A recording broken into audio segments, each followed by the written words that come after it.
Going to be going solo. Wasn't able to get a co-host. Maybe we'll get lucky and have somebody stop in partway through the show, but we got some fun going for you tonight. Can't wait to get to it. Got some sad news, got some good news. Actually, mostly good news. Then some disturbing news, and then we're going to have some funny news. So I hope you're having fun. If you're tuning in after the fact, don't forget, 9 o'clock Central Time. You can always catch me live right here, Monday and Wednesday. I don't think anything's going to change in the near future, but we'll see how things go. You know, life is life. So let's start off. Don't forget, Veteran Crisis Line. If you need help, need somebody to talk to, you decide you don't want to call your battle buddies, your family, whatever, you want to try and burden them, call the Veteran Crisis Line, okay? Please reach out. This time of year is hard on everybody, me included. Had kind of a down day, had to listen to some heavy music to get me ready to go for the show, so I wasn't just sitting here just talking monotone throughout the whole thing, because I can do that if you really wanted me to, but I'd rather not. Excuse me. I haven't memorized it yet, so I'm going to have to read it to you. It's 1-800-273-8255. And when prompted, select number 1 for veterans. If you're not a veteran, you're a family member, and you're calling about a veteran, same thing. But if you're calling about yourself, there's another option. I don't know what it is. All right. All you have to do is wait for the prompt. Get that help. Ask. Talk to somebody. Okay. Doesn't mean they're going to put you in a hospital in a rubber room with a straitjacket and all that shit. Just go make that call. Talk to somebody. Maybe they have some insight. Remember, not everybody's lived the same life. Not everybody has the same things that they're going through. All right. These people know what they're talking about. If you don't feel like talking with them, reach out. You can text them, 838-255. You don't have to talk to somebody live. You can text with them. All right. That's your choice. But as I'll always say, please don't forget, reach out. Okay. We love you. We want you here. All right. So let's go get into our stuff tonight. Okay. We're going to start out with Army Corporal Benjamin Bezoel, 18 years old, was killed during the Korean War. Hey, Nevermore. You having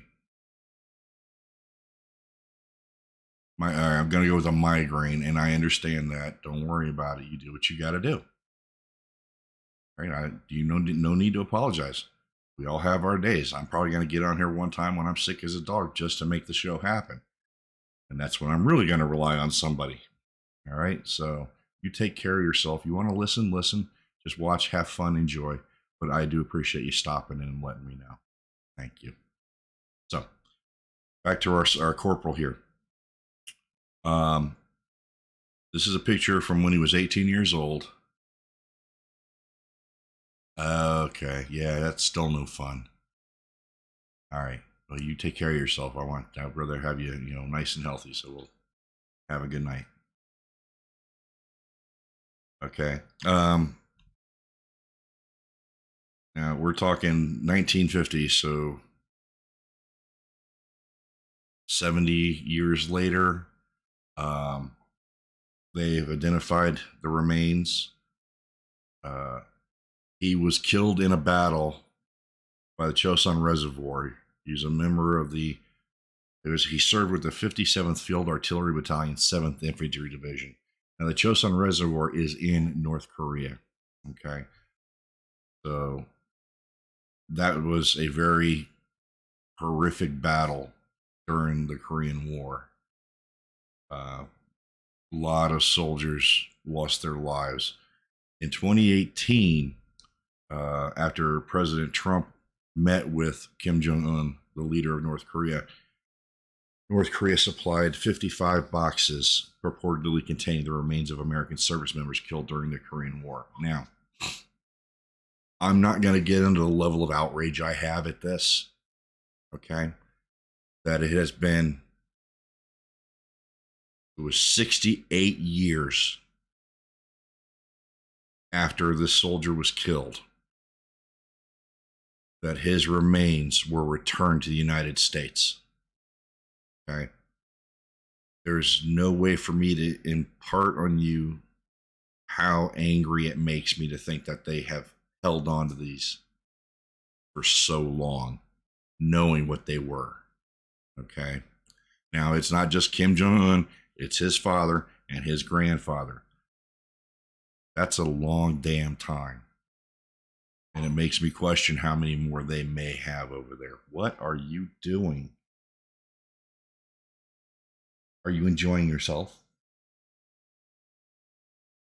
Goofball. One of my dogs deciding he's going to start goofing around. Where'd you go? Doofus. Love you to death. One of these days, I'm going to get another camera so we can have the puppy cam, like up here or something. All right. So there's no information on when his remains will be interred, but his remains are back on U.S. soil, and the family's been notified. They reviewed, and not only were they able to identify him, but 76 other missing service members whose remains were in the boxes. So these were mixed up, to say the least. Like I said, I hope and pray that we can get this to a point where we get everybody home. Hey, Toxic, thanks for the host. I appreciate you. Okay, now some better news. 3 soldiers to be awarded Medals of Honor. Now, I will tell you, 2 of them passed away during the battle that they received their medals of honor for. 1 did not. Okay. So in the coming weeks, these medals are going to be presented. The Congressional Medal of Honor. It's not just the Medal of Honor. Its official title is the Congressional Medal of Honor. Sergeant First Class Alwyn Cash, who died of burns sustained in October of 2005 after rescuing 6 soldiers one by one and an Iraqi interpreter from a Bradley fighting vehicle that struck an IED in Iraq. Master Sergeant Earl Plumlee, a Green Beret who played a pivotal role in fighting off a complex suicide attack at Fob Ghazi, Afghanistan in 2013. And Sergeant First Class Christopher, I'm going to hack his name, please forgive me, Seltz, again, an Army Ranger who died of wounds received in Paktia Province, Afghanistan during a firefight with Taliban militants in July of 2018. Now, Master Sergeant Plumlee was put up for the Medal of Honor previously, and he was denied the Medal of Honor in 2018. The reason was beyond stupid. If you want, please look it up. I'm not going to get into it because it's just so absurd, it's not even funny.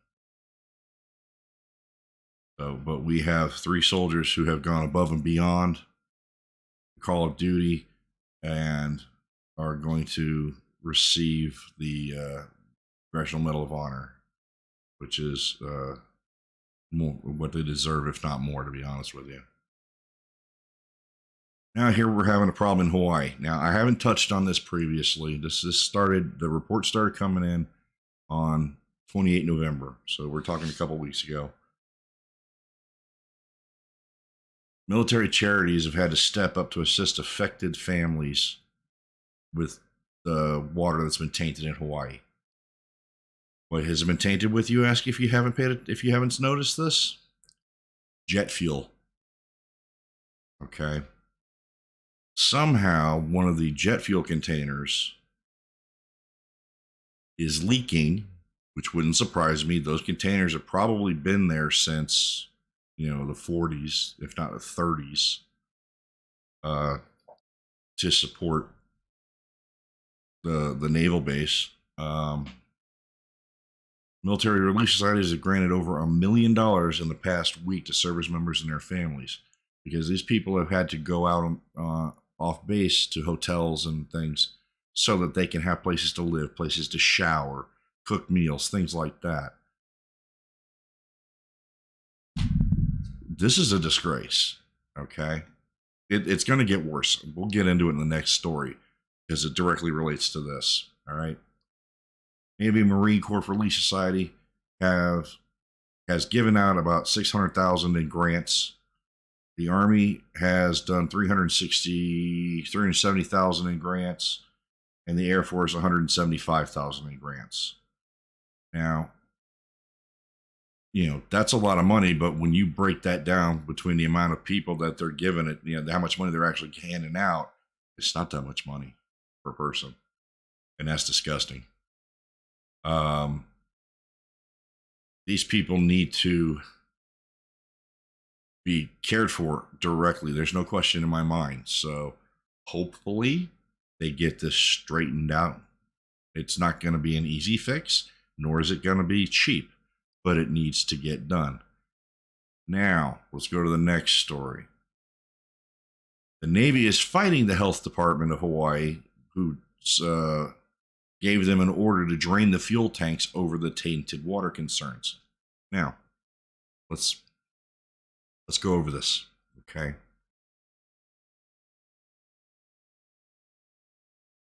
We're going to scroll down here a little bit. The fuel tanks are at an underground bulk storage facility. The problem is the fuel tank facility is above the aquifer in the wells. So doing the math with gravity, shit goes down. Guess where that jet fuel is headed? Okay. So the Navy is doing their damnedest. For whatever reason, they haven't given a specific reason why not. But they're refusing to drain those tanks. Okay. I can see where the Hawaii State Department of Health or the Hawaii State Department of Health issued the emergency order when you think that, you put the fuel tanks above where the drinking water is. Well, we already have evidence of it making it into the military barracks and whatnot. Okay. How long is it going to be? I didn't just break my chair.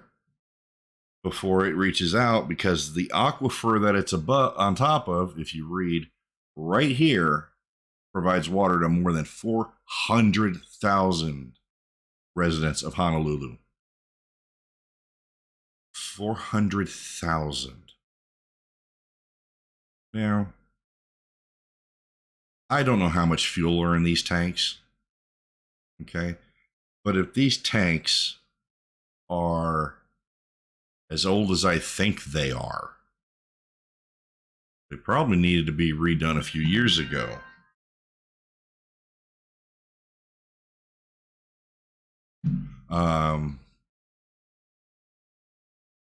And the Pacific Fleet Commander, Rear Admiral Blake Converse, said it may take up to 10 days when they start draining it.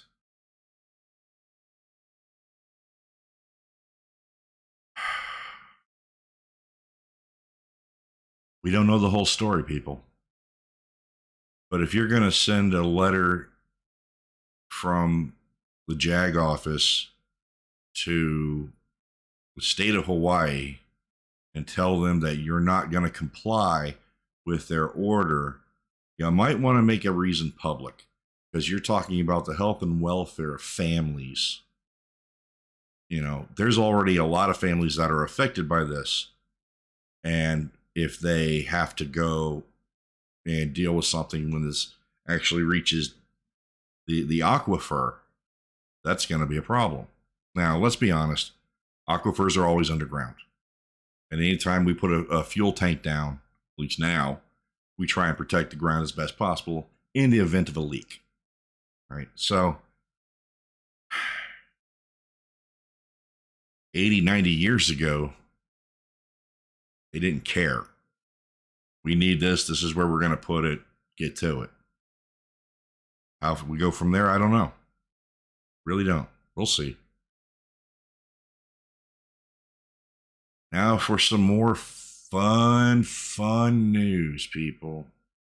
This is beyond disturbing. This is posted today, December 8th, from Military Times.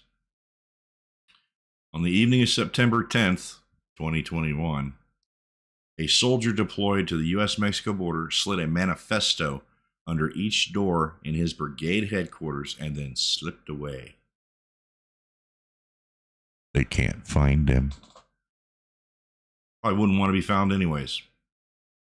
The frustrated Army National Guardman assigned to the 110th Maneuver Enhancement Brigade headquarters had seen enough. Three soldiers have died in 3 months, most recently in an alleged DUI, 5 days prior, and more than a dozen troops from the mission had been arrested or confined for drugs, sexual assault, and manslaughter.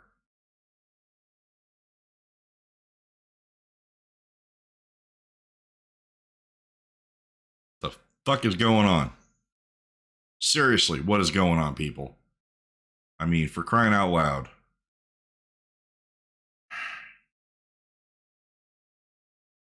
Quote, someone please wave the white flag and send us all home, end quote. Oh, here's a better one. Quote, I would like to jump off a bridge headfirst into a pile of rocks after seeing the good old boy system and fucked up leadership I have witnessed here, end quote. The unit never found the author. They want to do bad things. You know that, right? As soon as I hear the good old boy system, that's it. Okay? These are all the buddies and, the cliques, however you want to put it. And they're all over the military. I don't care where you're located. It is everywhere.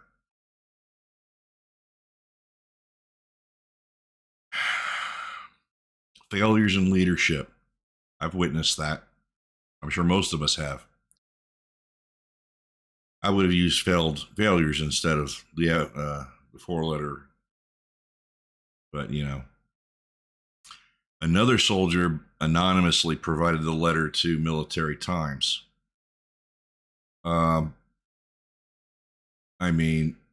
It goes on to discuss equipment, staffing, and misconduct issues plaguing the border mission. You got to imagine what's really going on down there, okay? We like to think that our soldiers, our National Guard, whoever's down on the border, is being as professional as possible on and off duty. Well, apparently,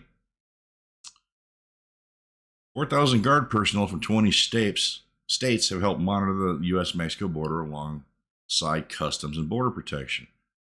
The majority were part of a brigade-level ground force led by the 110th MEB, known for Task Force Phoenix. I don't know anything about Task Force Phoenix. A combination of 34 distinct Guard units stitched together with virtually no prior relationships. Yep, that's going to complicate the mission big time.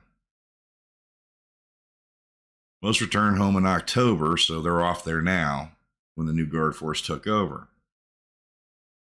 Here's what the findings were from the Army Times. When troops weren't on duty, most were at hotels in remote locations. You put service members in a remote location without supervision, shit's going to happen.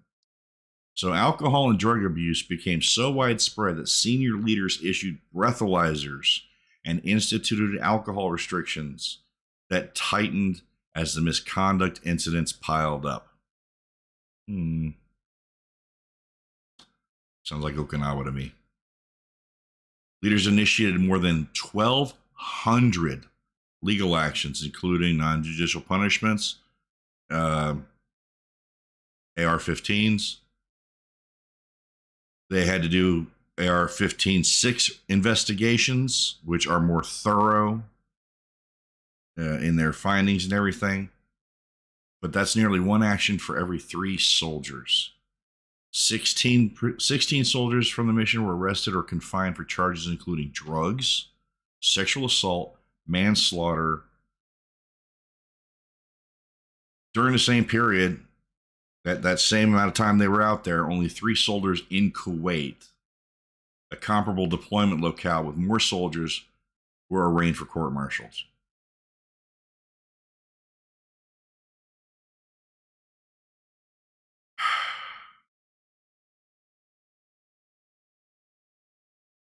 Where's the failure?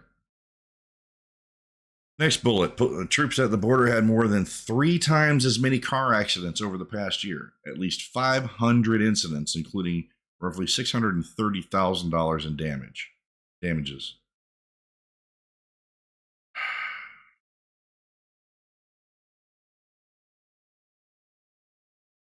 They had 147 illegal substance seizures. So that's anything from marijuana to cocaine, heroin, crack, all that good stuff. One cavalry troop from Louisiana was temporarily disbanded due to misconduct and command climate issues. Think about that. That unit was in such poor shape that they disbanded the unit as a whole. What aren't we being told, people? Seriously, what aren't we being told? A 1,000 soldier battalion level task force based in McAllen, Texas, had 3 soldiers die during the border deployment. 3. For comparison, only 3 Army Guard troops died on overseas deployments in 2021 out of tens of thousands.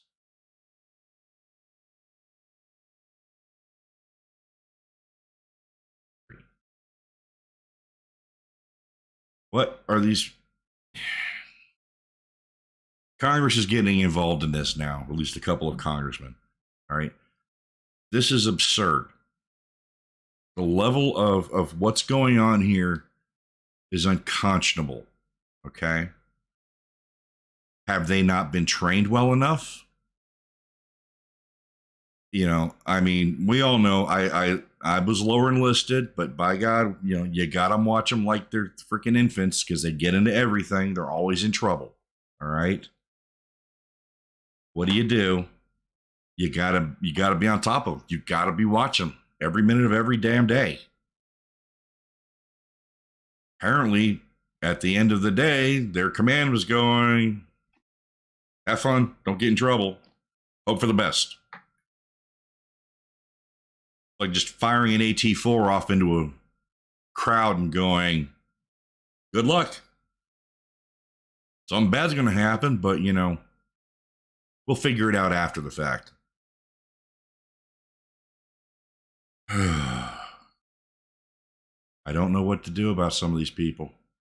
Really, really don't. It just irritates me. Okay, on to some more fun. Yeah. More shit for us who don't watch the news. Russians have 120,000 troops on its border with Ukraine, and they're increasingly gathering intelligence. I don't know why. They already have all the intelligence they need. We're not stupid. It's just, I don't know that I can say what I'm thinking without getting into some serious trouble here. There are times I don't mind getting into trouble, but, you know, this could have a federal stamp on it if it's that kind of, that what I'm thinking it is. There's a telemeeting, you know, not voice, but, you know, video conference meeting between President Biden and President Putin for about, they said it lasted about 2 hours. I don't know what the fuck they're talking about. But let me tell you, in that 2 hours, President Biden said that the United States would not be sending more troops to Ukraine. Keyword there is more. So we have troops in Ukraine doing something. All right. Probably training and things like that. And it's probably a very small number. So there's not, you know, in the event of hostilities, they might be able to be evacuated quickly before having, you know, being put in the middle of a war that they have no business being in. Now, I haven't seen anything out of NATO other than, oh, we'll put more sanctions on you. What are they going to do? What's NATO going to do? Seriously. All right. It's just like us. If somebody tried to sanction the United States, so we got enough people that aren't going to listen to that shit, just like they have people that aren't going to listen to it. All right.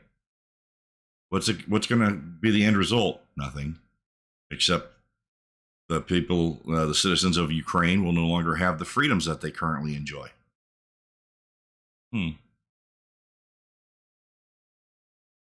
know, it was under President Obama's tenure as president that Russia was able to capture Crimea, and we did nothing. Okay. And effectively, what President Biden has said is if you go in and you attack the Ukraine, we're going to do the same thing that we did then, which did absolutely no good whatsoever. That's not a threat. The threat would be, and it should have been put this way because apparently we're supposed to be allies with Ukraine in some form or fashion. One bullet comes across the border, one rocket, one mortar shell, one plane that flies across with the intent of starting a war with Ukraine. You'll be carpet bombed by B-52s, B-2s, and then we're going to send in the rest of our people, and we're going to take over half of your country. So what do you really want to do? That's how you keep people in their place like this. It's not, we're going to push you back to the border. Fuck you, we're taking half of what you have. Okay? So you make the decision as to what you want to do. Make your choice wisely, because one way or another, you get to keep what you have and live a happy life. Or do something stupid, start a war, and then you're going to fight the most well-equipped military on the planet, and we're going to take half of what you have, and we're going to free it. How do you want to play this? That's your call. Make your choice. Back your freaking military off the border, or let's get this going.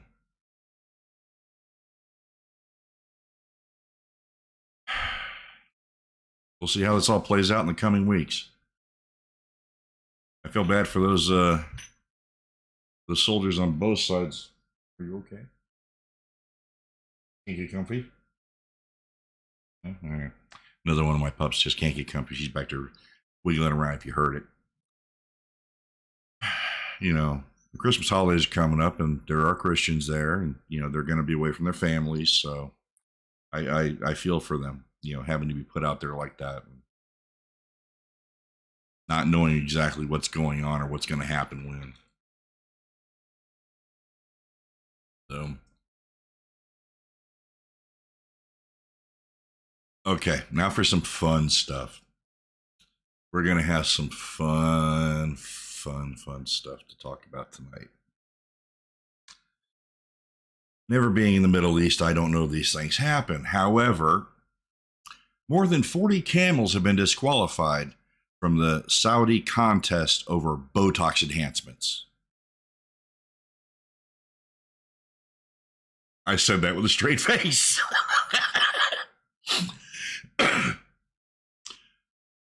43 camels have been disqualified from the beauty contest.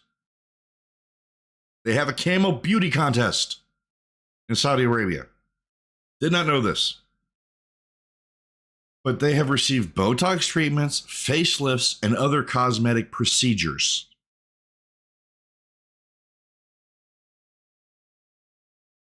What? These poor animals. I'd say that's animal abuse. PETA, where are you?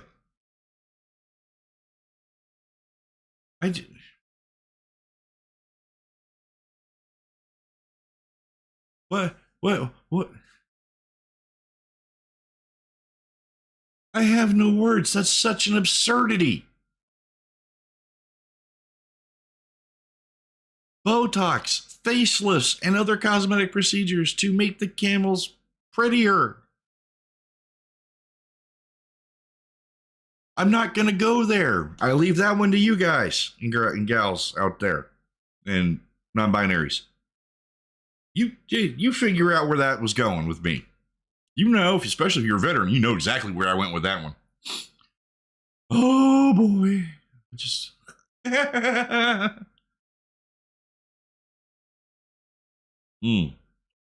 Oh, that's why. The contest carries a price of $66 million for the winning animal's breeder.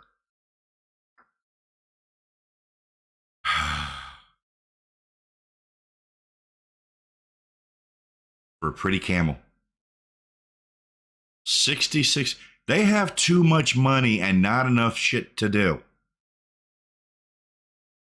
Oh my God. I don't know where to go with this one, peeps. I don't.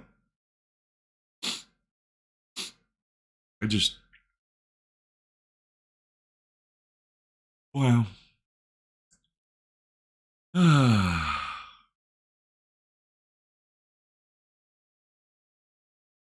This will make some people happy in the end.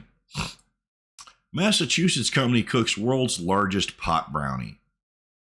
This brownie comes in at 850 pounds. 850-pound brownie. It's 3 foot wide by 3 foot wide by 15 inches tall. The brownie's been infused with 20,000 milligrams of THC. Now, in the world of records, this takes the cake, literally, because the closest one, the largest brownie that has ever been made is 234 pounds. And that was done in 2015. But it can't be considered because it has marijuana in it, which is considered illegal in some places. Excuse me. So if they'd left the THC out of it, it'd have been the world's largest official brownie by Guinness. Okay. Now, what they're going to do with it is it'll be sold to MariMed, a medical marijuana company, and it'll be dispersed from there. I love these people. And I mean, just look at how happy they are. I think they taste tested it. I mean, wow. That just, yeah. I have nothing better to do. Go get me a shitload of brownie mix. Oh, and hit the dispensary.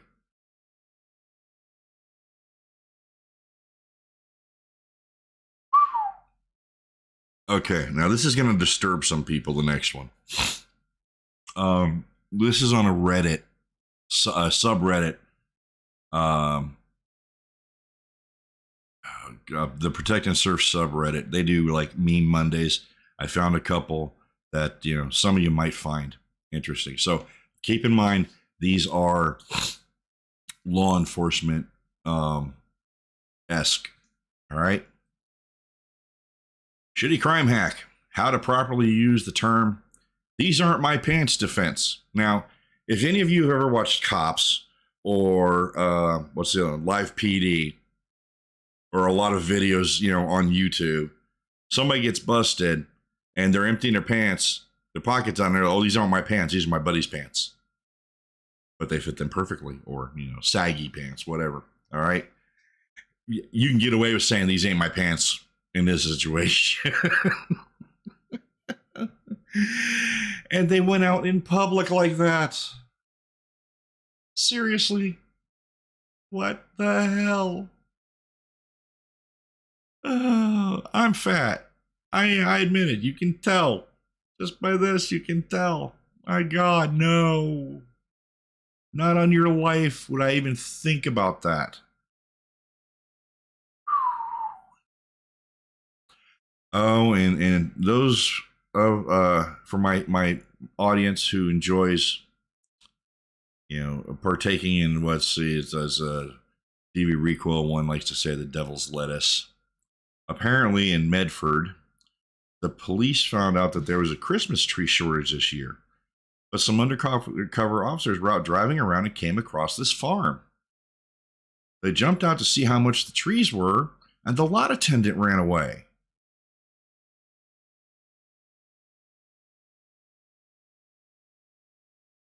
Ladies and gentlemen, that's an 8-foot pot plant. I mean, wow. Just wow. And it growing someplace that can be seen by people traveling down the road, apparently. That's how I'm taking this. Didn't say they were tipped off. They were cruising around and they saw them. They saw them out there. So they pulled in to do a little investigating, And no, they are not the new version of the Japanese maple tree. The leaves aren't wide enough. Nice try, people. Okay. So I'm going to take a stab and say that these Christmas trees were confiscated, and they're waiting to find the owner, so that hoping the owner claims them, so they can find out how much they're worth and appropriately repay the owner. And with that, everybody, it's a short night. I have no more stories. I have talked as much as I can talk on this one, so we're going to say good night to everybody. But first, before we go, again, don't forget, if you're in crisis, give a call, reach out, talk to somebody, okay? We want you here, all right? It's not a bad thing to get help. I know how I was raised. I was raised with, I get it done, doesn't matter what the problem is. I need to address it and deal with it by myself. It's my problem. I'll, just deal with it. Well, I literally got to a point where I couldn't do that. Okay. I had to get my own help, and I did. Sometimes it's needed to take yourself out of the situation you're in and get that help that's needed so that you can move forward and live your life. Excuse me, and live your life accordingly. We want you here. We want you around. All right. With that, if you like what you see, hit the follow button. All right. Like and share. I appreciate having you stop by and check me out. Until next time, we'll see you